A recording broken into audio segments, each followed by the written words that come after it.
See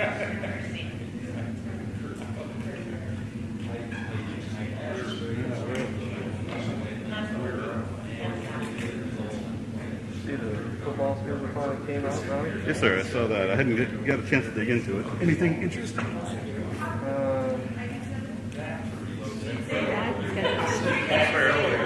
sorry? Now I can schedule school pictures. That's true. North Scott week 9. Oh, okay. All right. Liberty week 6.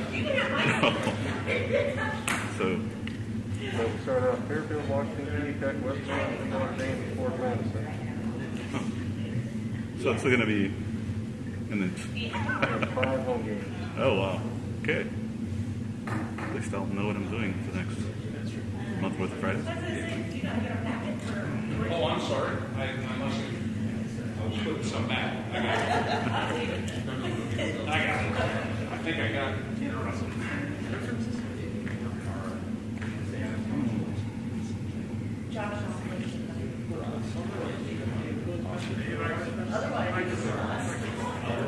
Okay, we're live.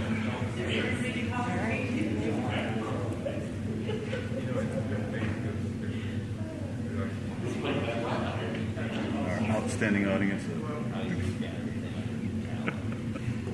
do find people though, when it was streamed all the time, they were watching it. I was getting a lot less questions about, well, what about this? I think especially for the work sessions, they like to be able to speak their mind a little more openly. Yeah. Oh yeah. I get it. But the action. Oh yeah, but that's the only one time it's interesting.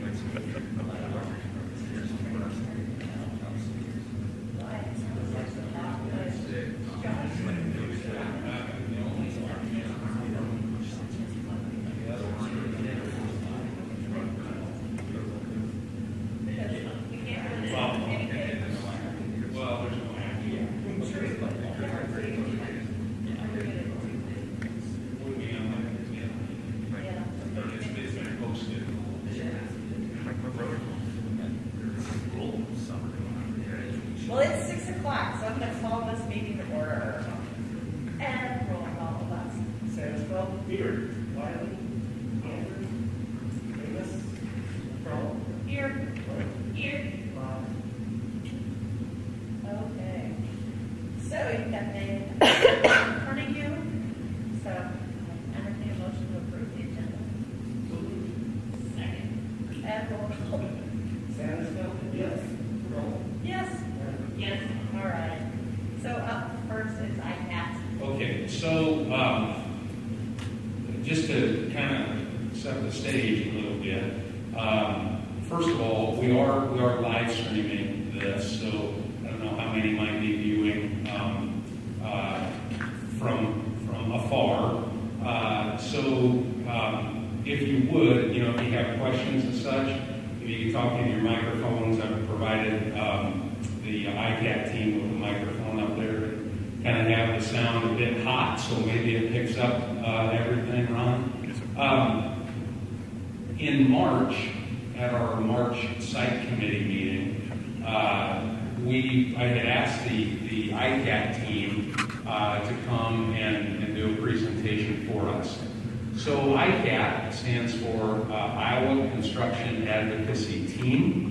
The ICAT team, or ICAT itself, is sponsored by the Iowa School Board Association. And the idea is that, oftentimes school districts may want to embark on some kind of facilities planning or some kind of facilities project, but don't have a great idea of where to start.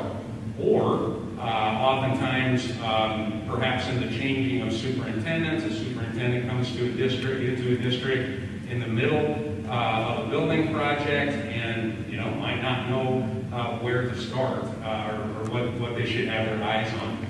So through the sponsorship of the School Board Association, ICAT can help with those things. They can help with facilities assessment, facilities planning, long-range kinds of things. And So we're glad to have Damien and Chad here with us tonight. And ICAT is, part of it is related to Estes Construction. I'll let you guys kind of share that just a little bit as we get going. So your microphone, you just got to turn it on the bottom there, and we should be good to go.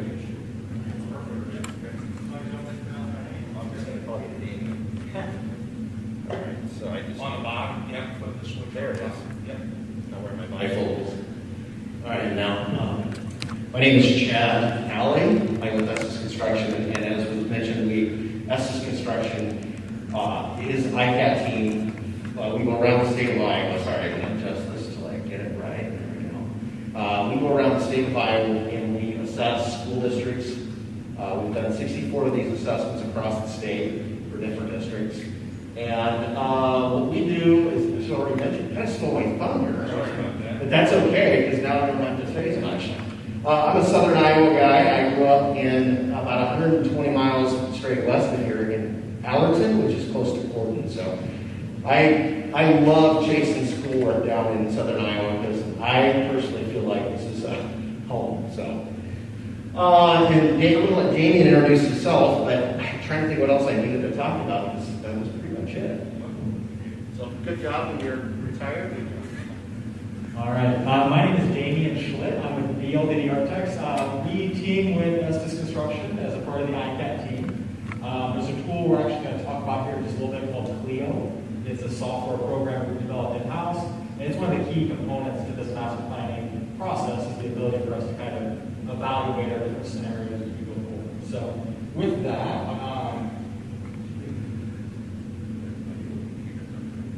all right, so with our master planning process, and we, again, I just mentioned it briefly before, we come and talk to the facility committee and started to just kind of brainstorm and think about how this could fit with the district. And the way that we outline our master planning process is really kind of three key steps.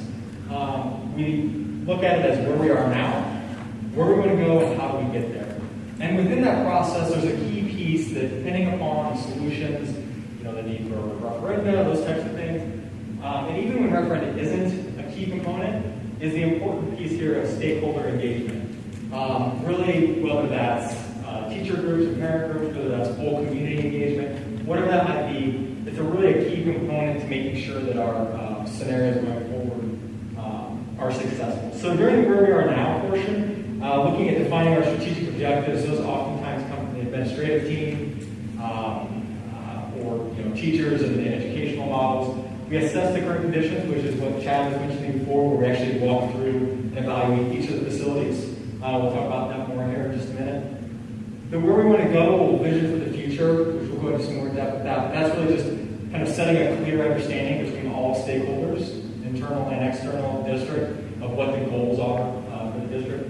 And then the piece that's a lot different with our process than with many others is the how do we get there. So that's not only do we develop solutions that solve our vision, but the evaluation and how we decide upon those is a bit different than other groups put together.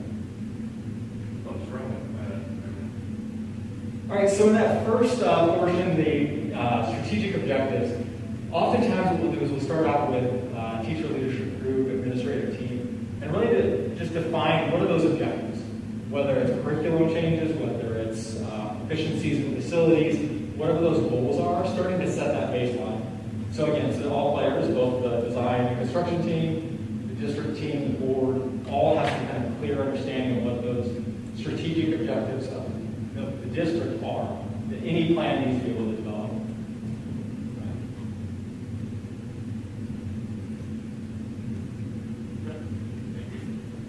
So then, we're going to have.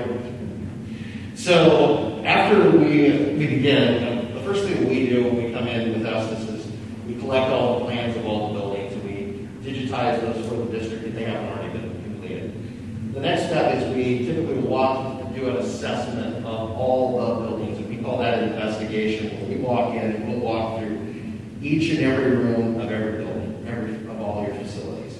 And first thing I notice when I always walk into a school is I notice water spots. Doesn't matter, every district has them.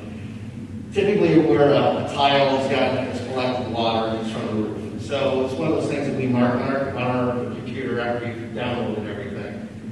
And then we put it on that, and then let me step back one step. I didn't forget one. We come in first, sit down with the superintendent and the facilities manager that day, and ask, what are we looking for? What are the things that you guys are noticing? What are your future plans? And kind of take that back to Damien also. Now, stepping ahead back where we were at. We'll go up through and identify everything that we see. It could be superficial, it could be ADA compliance, it could be electrical, mechanical, because those are the number one and number two areas that are always needing update or being caught up with technology. Security, things like walking in the building if you have secured entrances for students. Let's see. And then after we've done that, we sit down with the superintendent, the facilities manager, after we've done those investigations and talk about, okay, here's what we saw today. Here are some things that might be urgent needs. Here are some things that you might want to look at in the next 60 days. Then we take the information, we download it into some of our software back at the office, and we'll play back and forth reviewing the booklet, which I brought a couple today. And we then go back and grade this booklet. When we're finished, we make sure we have all the revisions with the district.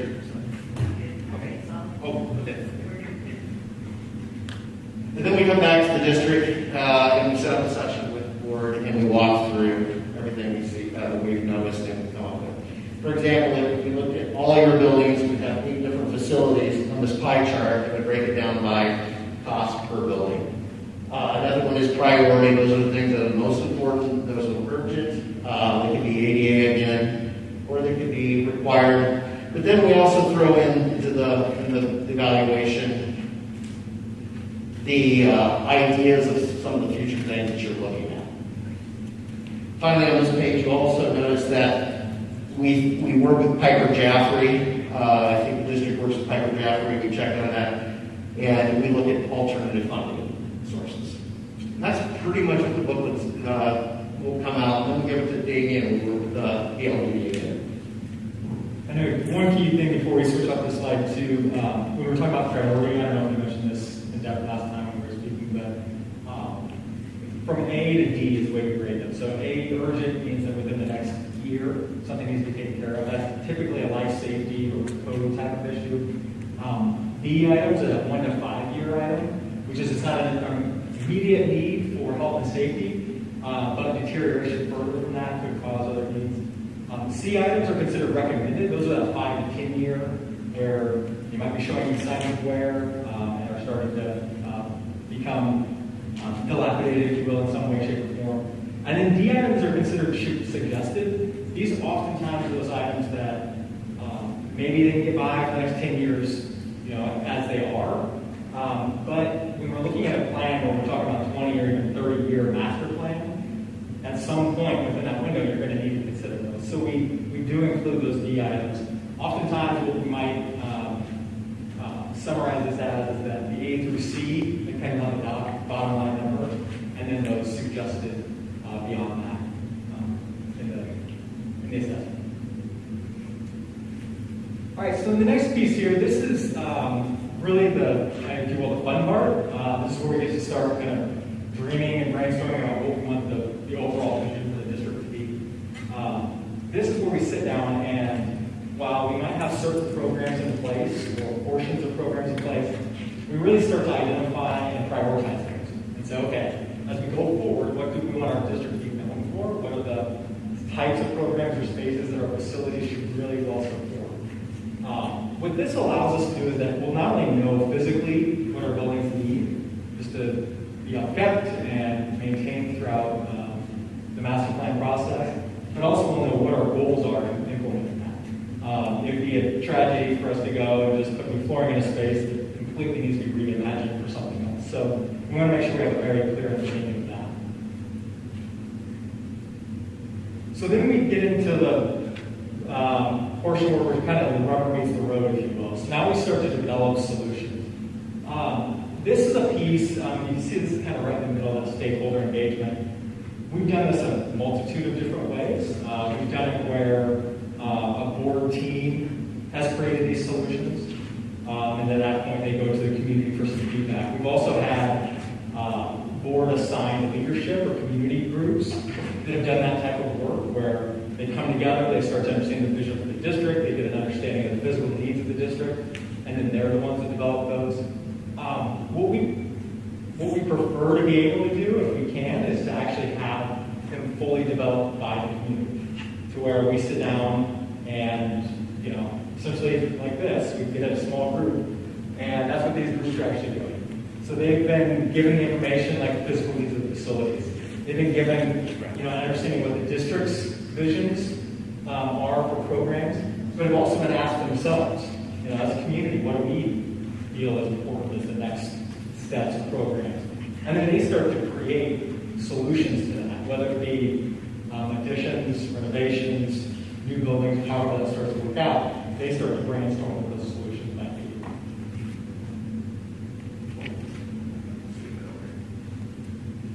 So now the key piece of this is that evaluation. So I mentioned this as I was getting started with Cleo. This is typically the hardest part, which is the ability to kind of figure out, all right, which of the plans is the best one. In the past, it would typically be the plan that costs the least, because it costs their taxpayers the least, and we can forward from there. However, in this case, by using Clio, we not only have it be the one that maybe costs the least, but the one that really gets us our most payback. So what we do to do that is we create these different scenarios. A scenario is a compilation of different options. So each building might have 3, 4, 5 options. It might relate to grade alignments, it might relate to additions or renovations. But all those options for each of the buildings, A, B, and C in this example, build into that scenario. So that scenario is a district-wide master plan scenario. In order to be able to truly evaluate with Clio then, what we do is we go and we've got our cost side, so we understand that we've got additions, renovations, retirement of facilities. And we need to add that benefit side. So now what we do is we go through and we actually grade how the facilities are operating as a school facility. So during that physical needs assessment, one piece that we do as a kind of ancillary to that is we actually grade each of the buildings in their current state. We sit down with the building principals, sometimes vice principals, the superintendent, administrative team, sometimes the board liaison. And we sit down and we actually grade each of the facilities relative to one another. It's a 96-question survey, and we actually kind of set a baseline grade for those facilities. We're asking about the site, we're asking about flexibility of spaces, and we're thinking about them in the light of how they can serve not only today's programs, but also our future program needs that are going forward. So now at this point, when we're looking at these scenarios, now we're regrading these facilities. So okay, let's say we spent $3 million in physical needs, and we put on an addition that added X, Y, and Z classrooms. We regrade the facility that uses that benefit side of our equation. So then as we're analyzing these, now we've got a whole bunch of different information. It's no longer just about grade served capacity and enrollment. And we're not just looking at first cost either. We're also looking at the operations and maintenance dollars. So over that 20-year period, we're looking at what it takes to actually run the building and keep it up. Energy costs, what's it take to heat, cool, and maintain that facility as well. And then also another piece, this is kind of that, those D items we were talking about as well, building renewal costs. So we'll figure into that model, if we put something in new today, and we're looking at a 30-year window, a lot of equipment has got about a 20-year life. So it'll analyze looking at the renewal of that system in that model. The educational advocacy, this is the piece that I was mentioning before where we grade the facilities. We've got our site, relates to traffic as well as safely getting on and off and location. Building systems, well, we have some analysis of that based on dollar figures. Here we actually will be looking at comfort and usability of the system. Maintainability, this is how easy is it that we can actually keep buildings up? Can we clean them?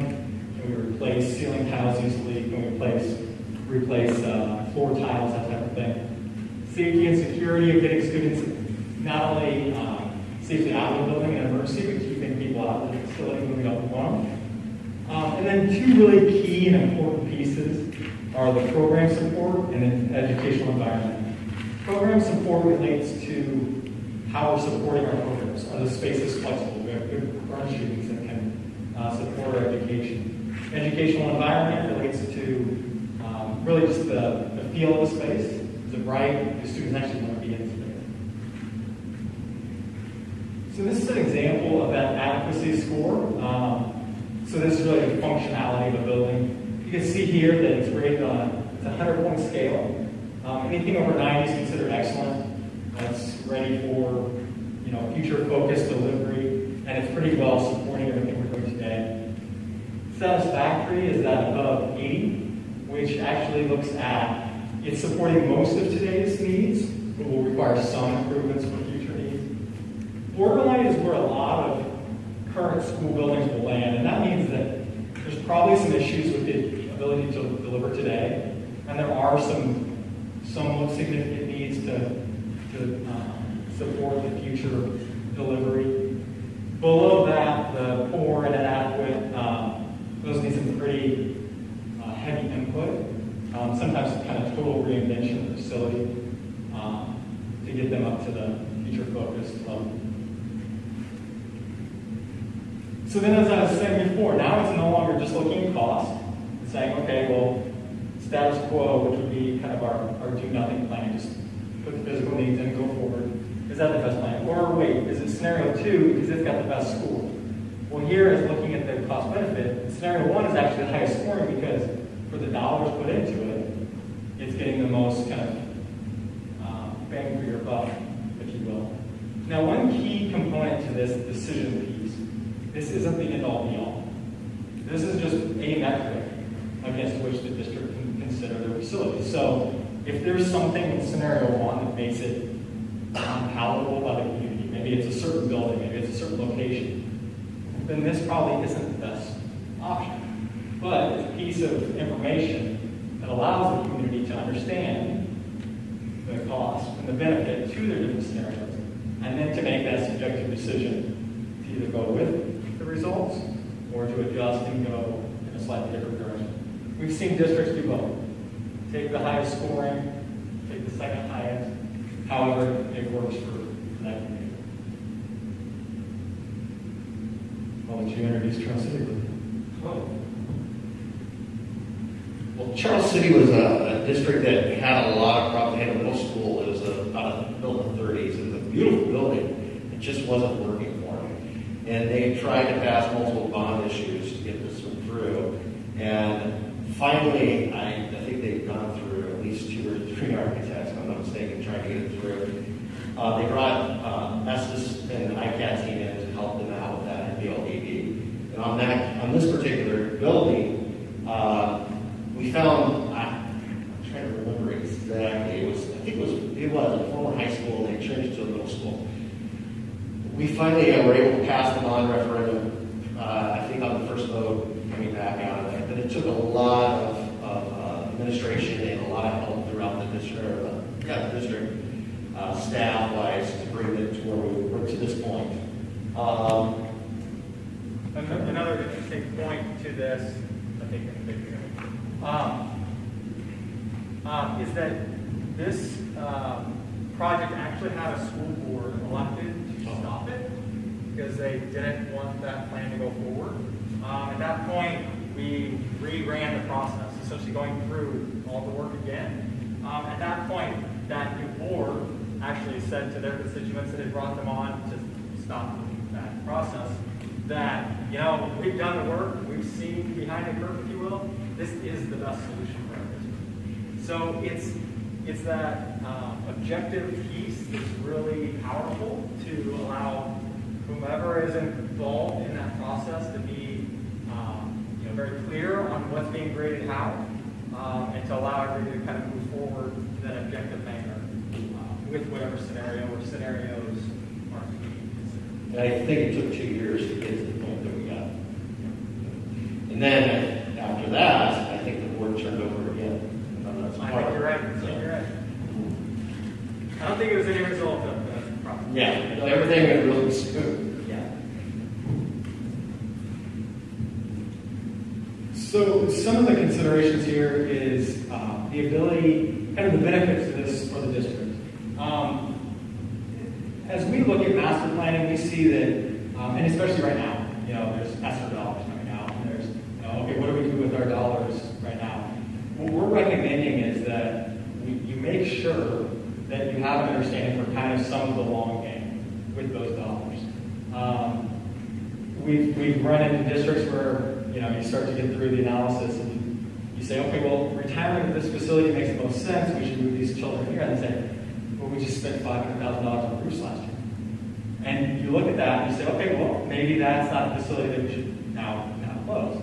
Now, as you're looking at a long term, though, it doesn't mean it has to be in the first phase. You just start to understand, okay, there is 10 years of life left in that building, or there's 15 or whatever the number is.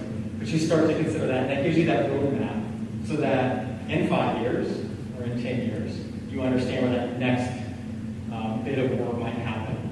It's data-driven, so it's not just myself standing on stage and saying, I think this is your best plan as your architect, or your superintendent doing so, or your teacher union president, whomever it might be. The building of community support is another key piece, not only for referendum passage, but also just to make sure that the programs that are being put into place have the support of the greater community in the facilities as well as in the curriculum. You can move forward confidently, and really the idea is that more of your dollars are being applied to where you need them, so that you're not redoing work, you're not undoing work, and you're able to kind of, if you will, get the most work done with your set amount of fiscal capacity. So that's the ICAT master planning process. Happy to go back, answer any questions you might have. It's 85 today.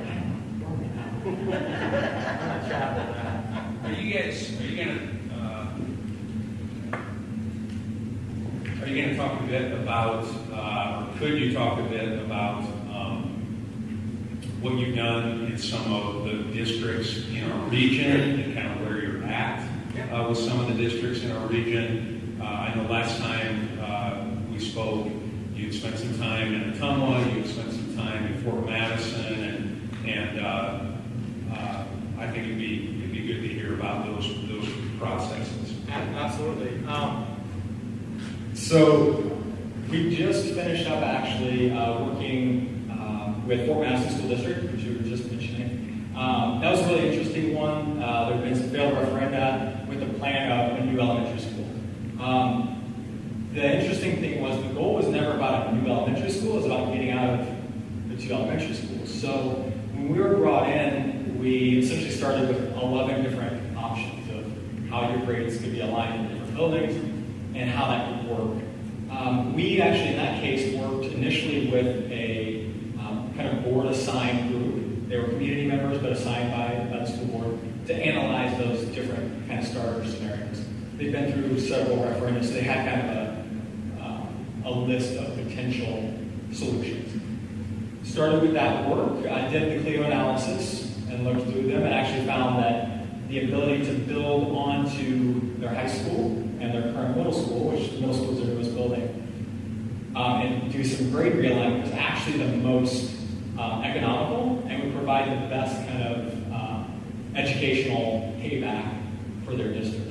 And that was a key component because after failing 4 referenda, a lot of them, the guys that, we're just trying to get a new building, were able to solve the problem of getting out of those 2 elementary schools, which were clearly the most in need.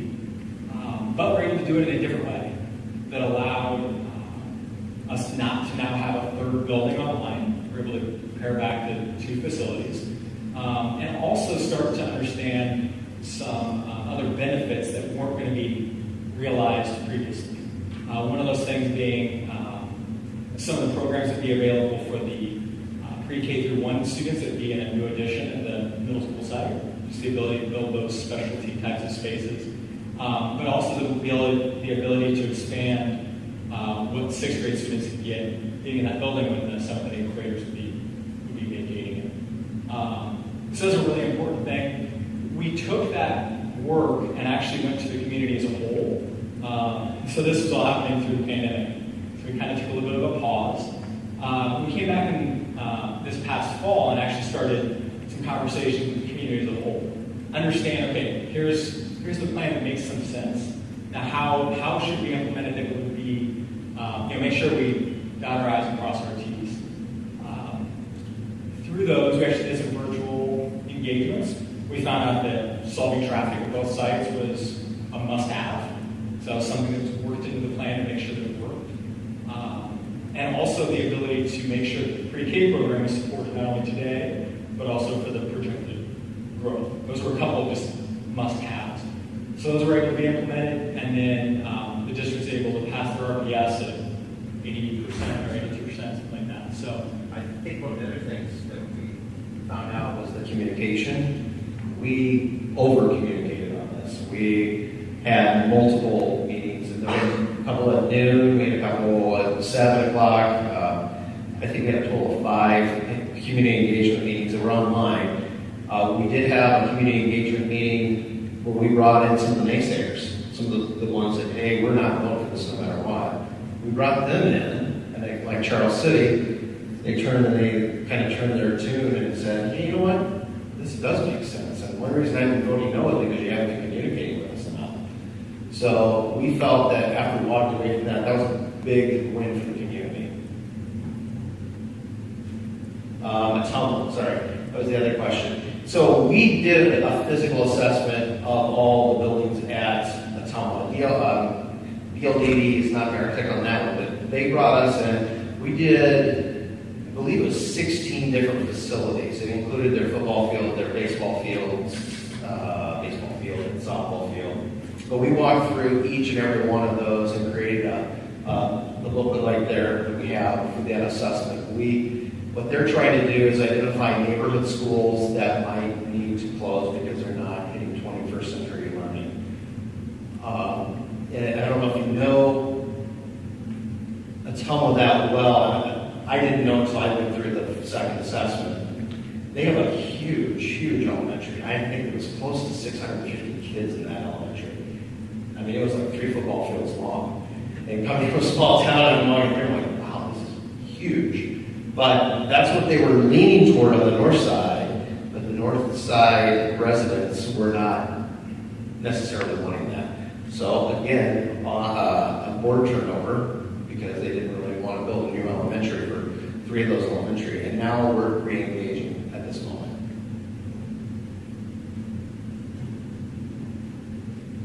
And please ask a lot of questions, because I'm a lot better at presenting. So.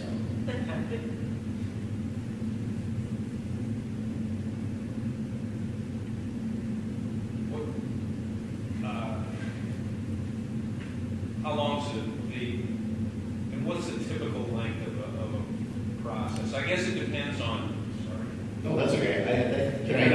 What's that? Go ahead. Well, yeah, what's the length of a process?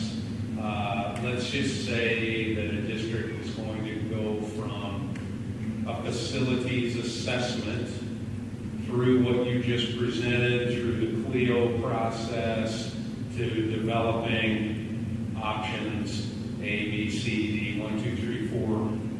How long typically, does that take? We'll team up on this one. So typically it will take us 8 weeks to do an assessment of all the buildings. It's an hour and a half to 2 hours per building.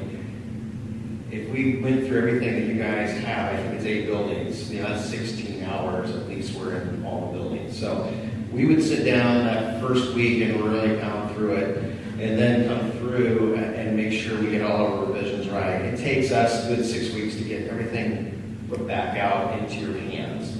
After that, we sit down with the board. So I'm doing this off the top of my head. I prefer to do something like this in June because then the students aren't around.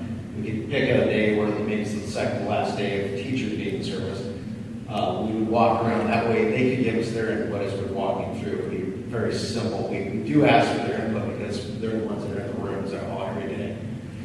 And because sometimes it's, maybe this thermostat hasn't worked and it's as simple as, oh, we also, the facilities person gives us a big update on that also.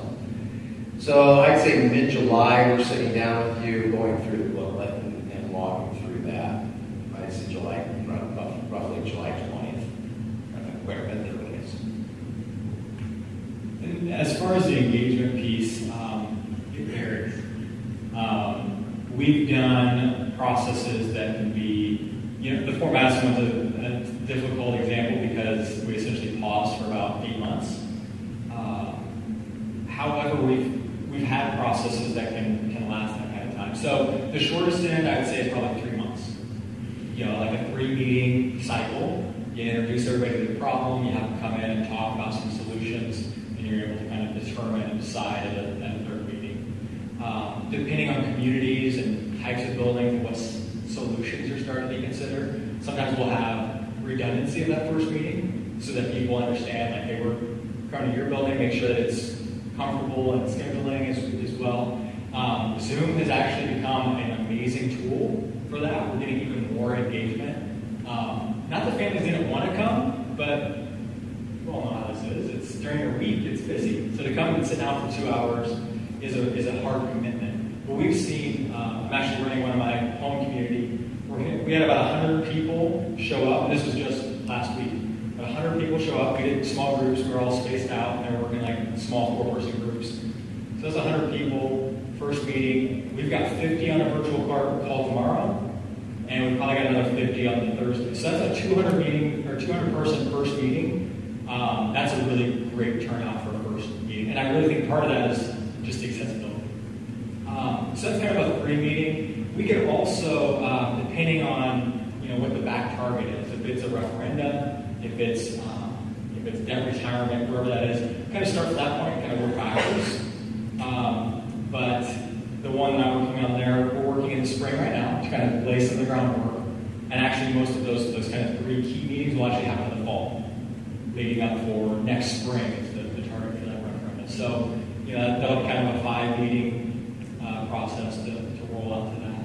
We've also done it where there might be kind of a clear idea of kind of a direction, and maybe it's got some pretty good support from the community in general, where maybe that leadership team develops a lot of that. Maybe there's some more kind of targeted engagement sessions, whether it be virtually or in person, to kind of get some input. I think we actually do what we call kind of an open house, where the plan is presented in a way where people can come in and understand the finances of it. They can understand the way the solution works. Might even talk to some teachers and students of how it will enhance their daily life. So there's kind of a whole spectrum. And I think part of it is we're walking through the facilities, doing the physical needs. Us, as the architects, starting to get to understand functionally of what some of the deficiencies, I'll call them, might be, or gaps. We can start to give you a little better feel of our recommendation of how we go forward. But some portion, whether it be a directed community group or the community as a whole, is a really just a key piece to any of this. So hopefully that will answer.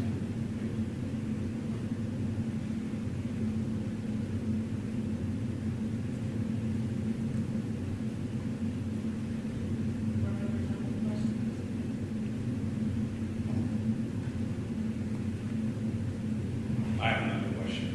Absolutely. Yeah. So I think we talked about this the last time we met. We made some pretty significant investments mechanically in with 4 elementary buildings. We've made some significant investment mechanically, HVAC in those buildings. We're investing all the time in the upkeep and repair of our buildings. So, how when we invested in the mechanical, we did that thinking, as you already mentioned, the lifespan of the equipment was about a 15 to 20 year lifespan. on that. So how do you take that into account and roll that out as far as the 1 to 3 year plan, the 5 to 7, the 7 to 12, that kind of thing? Yeah, and that's a great question. That slide where the chat had up that right over here had kind of the district finances, that's one of the reasons that's there as well, is to understand the timeline. You all know as board members, community hopefully knows as well. School districts essentially work on a cycle of when dollars become available, when borrowing becomes available, those types of things. Good example is actually what we're at Fort Madison, was that plan came down to, okay, what's phase 1 of that implementation? I would see something very similar here, where it's an understanding of, okay, if we have this much lifespan in those systems, align that with bonding capacity or debt or whatever, and start to line those up. And then we essentially set up a picture. Over in Urbandale, we actually set up, I think it was like every 3 years, for the next 20 years, we had kind of a milestone. This is the year that this elementary school is open, and this one closes, and then 6 years later, they refinance and they can do this piece. And that essentially set out like 26 years, I think, of kind of that cycle of how they went from their 6 to the 4, how they could then do middle school additions and things like that to set that up. So I think that would be the way. And there's no one size fits all, but that's the type of mentality. One of those keys, though, is as we're visioning for the district, is that we are looking at the whole picture. We're not just looking at those, like, all right, what's our first piece? We try to look at all of our goals, and then we can pull back and say, okay, well, what's the highest priority? What's the thing that's going to break tomorrow? We've got mechanicals that have 8 more years. Okay, those don't have to necessarily be, for mechanical purposes, don't have to be number 1. But is there a functional reason that we should move the students elsewhere? And we can kind of compare and contrast those things. I've got a district I'm working with currently.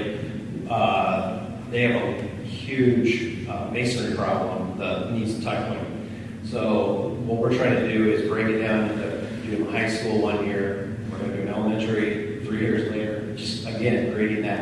And this is more maintenance, but they let their buildings go so long that they have to create a maintenance plan also when we're doing this. Roofs are always huge. Your roof, I'm not sure what the roof's lifespan is, for example, but I'm replacing, we have a project in Nevada where it is a mechanical and roof project, and once we get this completed, we get them all under geothermal. Every one of the buildings will be geothermal, and have roofs that are, I think their elementary was done 7 years ago, along with high school. So they have another 13 years. So we're helping the districts create that long-term facility maintenance plan also. We're trying to re-educate because anymore we got to do this now because our roof's falling in. So we'll take a look when we sit down in that 30 minutes prior to doing the assessment. Hey, can you give us the lifespans of all the roofs? And typically, I drove by your facilities today, and your facilities are in great shape on the exterior. It was the Lincoln one was the last one I stopped by, and what a great looking building. In great shape. It's old, but it's in great shape. And I drove by the middle school, and I drove down to Salem. And you've done really well with your maintaining, your maintenance. Like those 20-year projects that you're working on, are they re-engaging you guys every 3 to 5 years? Are you in contact with them every couple of years? How's that?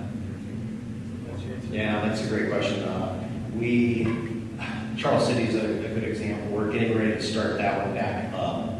And I think we've been away for about 7 years. So now we're looking at some other additions to their facilities. Yes, that's kind of my role is once I get involved with the school, is to make sure that I'm still keeping in touch with superintendents, if it's board members, facility people. I get phone calls every day from facilities people. Today I got one from Preston, and just a general question. Hey, I need to do this. Who do I need to contact? And I shoot them 2 or 3 people. Thank you, and that's it. We're not here to nickel and dime you by any means, and that's not what we're going to do. We're going to just give you the names and go, because that's what we want. we want you to call those back next time. And yeah, and as far as, kind of to Chad's point, a project like, let's say you're going to build a new facility, that's really a 3-year process. So by the time that's kind of wrapping up, some districts are ready to kind of start the process for the next phase. Some are, okay, now, about 3 years we'll be ready to re-engage.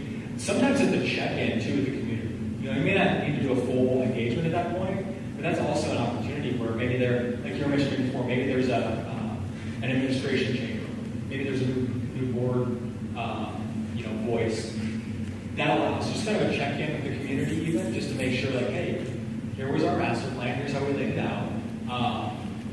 Is this still the direction? Does this still all make sense? Actually, I do have a district that we actually just completed their 20-year plan. So their first phase of it was a middle school, which we built about 22 years ago now. 10 years ago, they refinanced those bonds and did some large additions on our elementary. And then this school year is actually their first year in their high school. That's the last piece of that 20-year cycle. And we were engaged with them throughout, roof projects that came up, those types of things. But it was kind of those big pieces. And that was a key piece to that was that high school project was about $16 million, and there's no tax increase because it was all about those bonds and when they happened and how they could roll. So that first referendum was really what set them up for the success of the whole thing. Oh, that's the intent of your question. Yeah, no, perfect.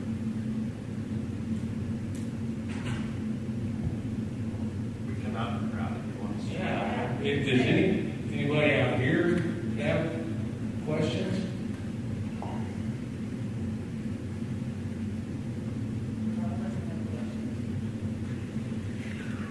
There's 10 or 11 hands up. Sorry, I lost there too.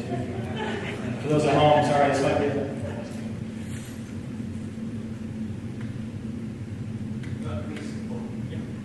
When we do the budgeting for the assessment books, what we do is we take our historical data from all our school projects and we create those budgets. So we don't just pull them out of the air.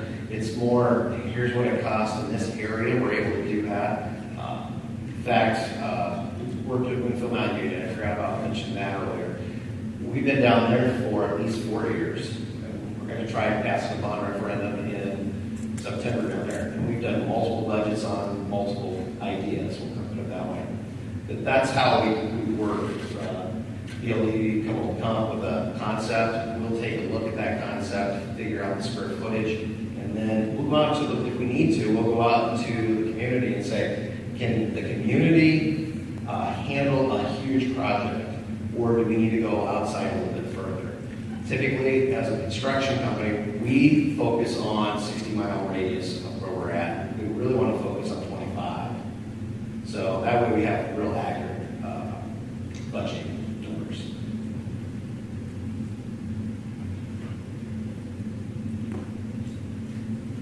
Board got their questions answered? I definitely see us in the, I think, 15, 20-year planning with this as we move forward. But I thank you so much for coming. Thank you.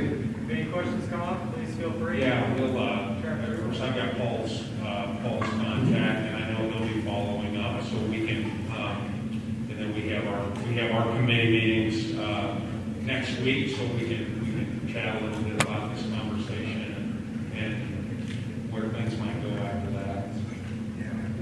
Well, thank you all for the time. Everybody's got things to do. Yeah, thank you, And even though Chuck would be with us, he did what you guys said, he is 100% on board.